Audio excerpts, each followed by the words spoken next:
Hello बच्चों, let's see the question. The electric field associated with an electromagnetic wave propagating in dielectric medium is given by E equals 32 x cap plus y cap sin 2 pi 5 into 10 to the power 14 t minus 10 to the power 7 divided by 3 z volt per meter. Which of the following options is oblique are correct? Given the speed of the light in vacuum is 3 into 10 to the power 8 meter per second. Here we have given four options. Now to answer this question, first we will discuss here the key concept, and here the key concept is given as electromagnetic wave propagating in a medium. तो सबसे पहले यहाँ पे अगर हम बात करें refractive index की, तो क्वेश्चन में पूछा गया है it is given as the ratio of speed of light in vacuum divided by speed of light in medium. दूसरा हम यहाँ पे यूज करेंगे कि हमारे पास यहाँ पे जो मैग्नेटिक फील्ड का एम्पलीट्यूड होता है, it is related to the magnitude और we can say amplitude of the electric field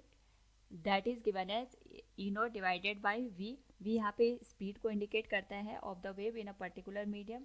साथ में हमें ये देखना है ध्यान कि हमारे पास जो वेव प्रोपोगेट होती है इलेक्ट्रिक और मैग्नेटिक फील्ड के परपेंडिकुलर होती है.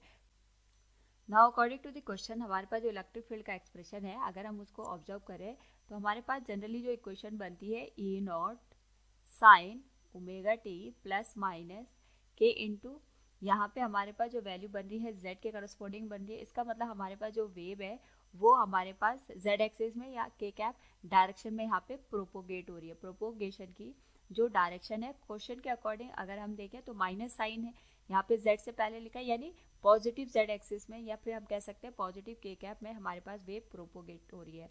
तो यहाँ पे सबसे पहले जो इक्वेशन गिवन है उसको हम इस तरीके से रिप्रेजेंट कर सकते हैं.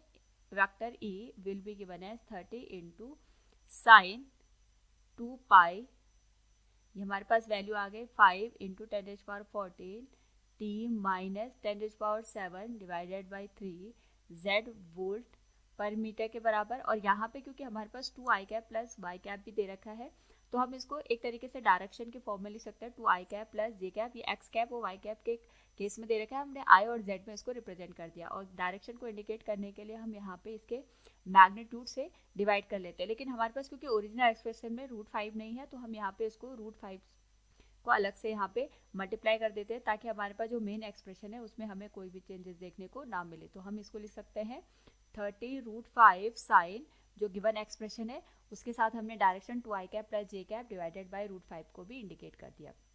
अब क्वेश्चन में हमारे पास जो मैग्नेटिक फील्ड है उसका जो एक्सप्रेशन है एक तो हमें वो फाइंड आउट करना है, दूसरा हमें यहाँ पे रिफ्रैक्टिव इंडेक्स की वैल्यू कैलकुलेट करनी है और पोलराइजेशन यहाँ पे हमारे पास एंगल निकालना है 30 डिग्री के बराबर है कि या नहीं है, ये हमें यहाँ पे प्रूव करना है. तो सबसे पहले हम देखेंगे कि जो हमारे पास यहाँ पे किसी भी गिवन मीडियम में स्पीड कितनी आ रही है. That will be given as v equals omega by K यहाँ पे वेव नंबर को इंडिकेट करता है. और हमें पता है कि जैसे हमने एक्सप्रेशन यहाँ पे लिखा था उससे हम स्टैंडर्ड जो इक्वेशन है इस इक्वेशन को स्टैंडर्ड इक्वेशन से कंपेयर करेंगे तो ओमेगा की जो वैल्यू आएगी that will be given as 2 pi into 5 into 10 to power 14. ये तो हमारे पास ओमेगा की वैल्यू आ गई. और के की जो वैल्यू आएगी that will be 2 pi into यहाँ पे हमारे पास जो के की वैल्यू है अगर हम उसको देखें तो ये मल्टीप्लाई हो जाएगा 2 pi into 10 to power 7 divided by 3 के बराबर. तो यहाँ पे अगर हम गिवन एक्सप्रेशन में देखें तो 2 पाई से 2 पाई कैंसिल हो जाएगा. This will be given as 15 into 10 to power 7 के बराबर. या हम इसको लिख सकते हैं 1.5 इंटू 10 टू पावर 8 मीटर पर सेकेंड. ये हमारे पास गिवन मीडियम में स्पीड को इंडिकेट करता है. नाउ यहाँ पे अगर हम देखें रिफ्रैक्टिव इंडेक्स की मैं बात करूँ that will be given as speed of light in vacuum divided by speed of light in medium. तो वैक्यूम में स्पीड है 3 इंटू 10 टू पावर 8 और हमारे पास यहाँ पे जो वैल्यू गिवन है मीडियम में 1.5 इंटू 10 टू पावर 8 के बराबर. तो रिफ्रैक्टिव इंडेक्स की वैल्यू 2 के बराबर आ गई जो कि हमारे पास ऑप्शन डी पे दे रखा है, तो ये करेक्ट हो गया. नेक्स्ट यहाँ पे अगर हम बात करें क्वेश्चन की, the wave is polarise in XY plane with polarisation angle 30 degree with respect to the X axis. तो सबसे पहले यहाँ पे पोलराइजेशन के एंगल को फाइंड आउट करने के लिए हम ये देखते हैं कि हमारे पास यहाँ पे जो इलेक्ट्रिक फील्ड है इसके करस्पॉन्डिंग यहाँ पे एक्स एक्सिस के हमारे पास यहाँ पे एंगल की वैल्यू कितनी मिल रही है. जैसे हमने यहाँ पे देखा हमारे पास जो ई की वैल्यू है that is given as 30√5 sine 2 pi into question के अकॉर्डिंग इसकी जो वैल्यू दे रखी है 5 इंटू 10 टू पावर 14 दे रखी है. तो this will be given as 5 into 10 to power 14 T minus 10 divided by 10⁻⁷ divided by 3 z के बराबर हमारे पास वैल्यू है। और इसके साथ हमने यहाँ पे डायरेक्शन को भी इंडिकेट किया है, that is 2i cap plus j cap divided by square root of 5। तो यहाँ से हम देख सकते हैं कि हमारे पास जो इलेक्ट्रिक फील्ड है इसके करस्पॉन्डिंग जो एक्सिस के साथ एंगल बनेगा वो हमारे पास कितना बनेगा। तो यहाँ पे tan थीटा की वैल्यू अगर मैं कैलकुलेट करूँ that will be given as जो इलेक्ट्रिक फील्ड का y एक्सिस का कंपोनेंट होगा, अगर मैं उसको x एक्सिस से डिवाइड कर दूँ तो थीटा की वैल्यू हमें मिल जाएगी। तो यहाँ पे y एक्सिस का जो कंपोनेंट है it is 1 divided by square root of 5 और x एक्सिस का जो कंपोनेंट है दैट इज 2 डिवाइडेड बाई √5 के बराबर। √5 से √5 कैंसिल हो जाएगा and this will be given as 1/2 के बराबर। तो थीटा की जो वैल्यू है that will be given as tan inverse 1/2। तो हमारे पास यहाँ पे जो 30 की वैल्यू होती है, tan 30 की वैल्यू दैट इज 1/√3 के बराबर, जबकि यहाँ पे हमारे पास जो वैल्यू आ रही है दैट इज tan इनवर्स 1/2। तो हम यहाँ से कह सकते हैं जो क्वेश्चन में दे रखा है the wave is polarized in XY plane with polarisation angle 30 degree with respect to the x axis. क्योंकि यहाँ पे थीटा की वैल्यू 30 डिग्री नहीं आ रही है हमारे पास, तो इसका मतलब प्लेन ऑफ पोलराइजेशन यहाँ पे 30 डिग्री के साथ नहीं होगा विद द x एक्सिस। अगर इसकी वैल्यू 1/√3 आती तो हमारे पास जो ऑप्शन है वो करेक्ट हो जाता। अब हमें x और y कंपोनेंट में कंपैरिजन करना है कि ए और बी में हमारे पास यहाँ पे दोनों ऑप्शन सही होंगे या कौन सा ऑप्शन इनमें से करेक्ट होगा। तो हमें क्योंकि यहाँ पे एक्स एक्सिस का कंपोनेंट दे रखा है और यहाँ पे वाई के करस्पॉन्डिंग जो कंपोनेंट है वो दे रखा है, हमें दोनों को यहाँ पे चेक करना पड़ेगा। तो वी कैन से हियर हमारे पास यहाँ पे जो मैग्नेटिक फील्ड की वैल्यू होती है, अगर हम इसकी बात करें B0 equals E0 divided by we के बराबर, तो E0 की जो वैल्यू है क्वेश्चन के अकॉर्डिंग कि हमारे पास 30√5 के बराबर दे रखी है और v की वैल्यू आएगी 1.5 इंटू 10⁸8। तो यहाँ से मैं इसको सॉल्व करूँ this will be given as 20√5 into 10⁻⁻8 के बराबर। और यहाँ से अगर मैं इसको थोड़ा और सिंप्लीफाई करूँ तो हमारे पास जो वैल्यू निकल के आएगी दैट विल बी 2√5 इंटू 10⁻⁻7। ये तो हमारे पास हमें जो एम्पलीट्यूड है वो ऑब्टेन हो गया। यहाँ पे हमारे पास जो यूनिट होगी वेबर पर मीटर स्क्वायर के बराबर होगी, लेकिन साथ में हमें जो एक्सप्रेशन है और डायरेक्शन है उसको भी कैलकुलेट करना पड़ेगा। तो हमें पता है कि हमारे पास यहाँ पे जो मैग्नेटिक फील्ड, इलेक्ट्रिक फील्ड और वेव के प्रोपोगेशन की डायरेक्शन होती है एक दूसरे के परपेंडिकुलर होती है। तो इस केस में हमारे पास यहाँ पे जिस डायरेक्शन में वेव प्रोपोगेट हो रही है ये हमारे पास वेव के प्रोपोगेशन की डायरेक्शन है। अगर मैं इसका यहाँ पे मल्टीप्लिकेशन करूँ जो हमारे पास इलेक्ट्रिक फील्ड है इसकी डायरेक्शन के साथ, तो हमारे पास यहाँ पे इन दोनों का जो क्रॉस प्रोडक्ट होगा इससे हमें यहाँ पे जो मैग्नेटिक फील्ड है उसकी डायरेक्शन मिल जाएगी। अब हमें पता है कि हमारे पास जो वेव प्रोपोगेट हो रही है ये के कैप डायरेक्शन में हो रही है, पॉजिटिव जेड एक्सिस में हो रही है, और जो हमारे पास इलेक्ट्रिक फील्ड है इसकी जो डायरेक्शन है that is 2i cap plus j cap divided by √5 के बराबर।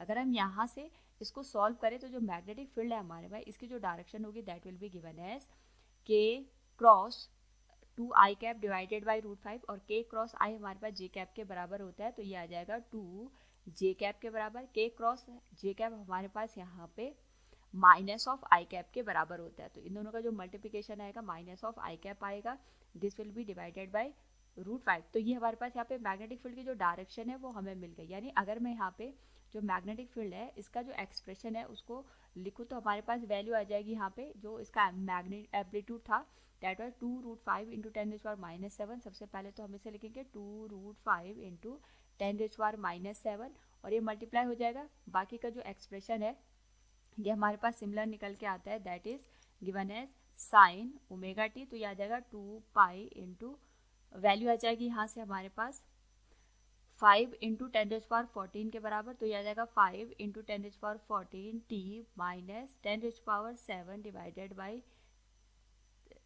3 z के साथ। और यहाँ पे अगर मैं इसके डायरेक्शन की बात करूँ तो क्वेश्चन के अकॉर्डिंग हमने इसकी डायरेक्शन निकाली थी minus of 2j cap plus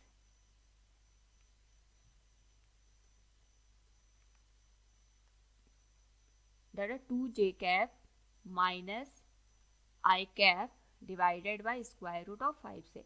अब हम यहाँ पे स्क्वायर रूट ऑफ 5 से स्क्वायर रूट ऑफ 5 को कैंसिल कर सकते हैं, तो हमारे पास जो मैग्नेटिक फील्ड का एक्सप्रेशन आएगा that will be 2 into 10⁻⁻7 sine यहाँ पे जो वैल्यू आएगी 2 into 5 into 10⁻14 T minus 10⁻7 divided by 3 z के बराबर। और यहाँ पे जो हमारे पास एक्सप्रेशन है that will be 2j cap minus I cap. Basically ये 2j कैप और आई कैप अगर हम देखें तो ये हमारे पास मैग्नेटिक फील्ड का जो एक्सप्रेशन है एक्स वाई प्लेन में उसको इंडिकेट कर रहा है। अगर मैं इंडिविजुअली इसको यहाँ पे मल्टीप्लाई करके लिखूँ तो हमारे पास यहाँ पे बी एक्स और बी वाई की वैल्यू आएगी। बी एक्स का मतलब हो गया जो आई कैप का हमारे पास कोफिशिएंट होगा वो बी एक्स को इंडिकेट करेगा, और बी वाई का मतलब होगा जो जे कैप के कोफिशिएंट को इंडिकेट करेगा। तो जे कैप में हमारे पास 4 यहाँ पे एम्पलीट्यूड आ रहा है, जबकि यहाँ पे हमारे पास वैल्यू 2 के बराबर दे रखी है, तो जो ऑप्शन भी है वो तो इनकरेक्ट हो जाएगा। और जो ऑप्शन ए है हमारे पास अगर हम उसके लिए वैल्यू देखें तो this is given as -2 into 10⁻⁻7 sine, और जो हमारे पास ये गिवन टर्म है 2 pi into 5 into 10⁻14 T minus 10⁻7 divided by 3 Z. ये जो एक्सप्रेशन है ये हमारे पास सिमिलर आ जाएगा। So we can say this will be weber per metre square. तो हमारे पास जो ऑप्शन ए है उसमें value -2 into 10⁻⁻7 sine 2 pi 5 into 10⁻14 T minus 10⁻7 divided by 3 Z weber per metre square, यही हमारे पास वैल्यू ऑब्टेन हो रही है। So we can say option A is also correct one. So option A and D both are correct. Hope all understood it. Thank you and best of luck.